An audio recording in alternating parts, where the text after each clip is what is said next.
एक एयरप्लेन से गिरना 30,300 फीट की हाइट से बिना पैराचूट के यह सुने में इम्पॉसिबल लगता है, राइट?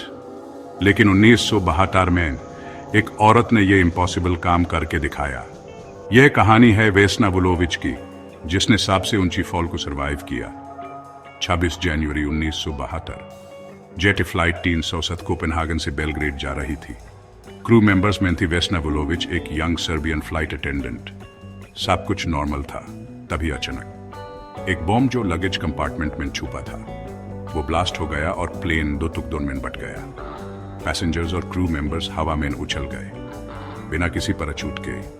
कोई भी इतनी हेट से सर्वाइव नहीं कर सकता था, लेकिन एक इंसान बच गया। जब रेस्क्यू टीम पहुंची, उन्होंने किसी के जिंदा होने की उम्मीद छोड़ दी थी, लेकिन वहां ट्विस्टेड मेटल और देब्री के बीच एक चीज मिली जो अनबिलीवेबल थी। वेस्ना वुलोविच जिंदा थी। वो प्लेन के एक हिस्से में फेस रह गई थी जो क्रैश होने के दौरान जमीन तक इंटैक्ट रहा। इसी वजह से वो हवा में उछलने से बच गई। उसके स्कल फ्रैक्चर हो गए थे, दोनों टांगे टूट चुकी थी और स्पीनें भी डैमेज थी, लेकिन फिर भी उसने एक 10,000 मीटर की गिरावट सर्वाइव की। एक्सपर्ट्स का कहना है कि वेस्ना कई रीजन से बची। प्लेन का एक हिस्सा जो इंटैक्ट रहा, उसने इंपैक्ट अब्सॉर्ब किया। स्नोवी ग्राउंड ने क्रैश इंपैक्ट को कम किया। लो ब्लड प्रेशर की वजह से उसका दिल शॉक से बर्स्ट नहीं हुआ। वेस्ना पूरी तरह रिकवर हो गई।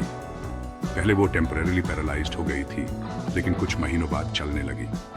आज भी वेस्ना के नाम एक वर्ल्ड रिकॉर्ड है, सबसे ऊंची हाइट से बिना पैराचूट के सर्वाइव करने का गिनेस वर्ल्ड रिकॉर्ड। एक इंसान का इतनी हाइट से गिर के जिंदा बचा रहना एक इन अ ट्रिलियन चांस है, लेकिन वेस्ना की कहानी ये साबित करती है कि कभी कभी इम्पॉसिबल भी पॉसिबल बन सकता है।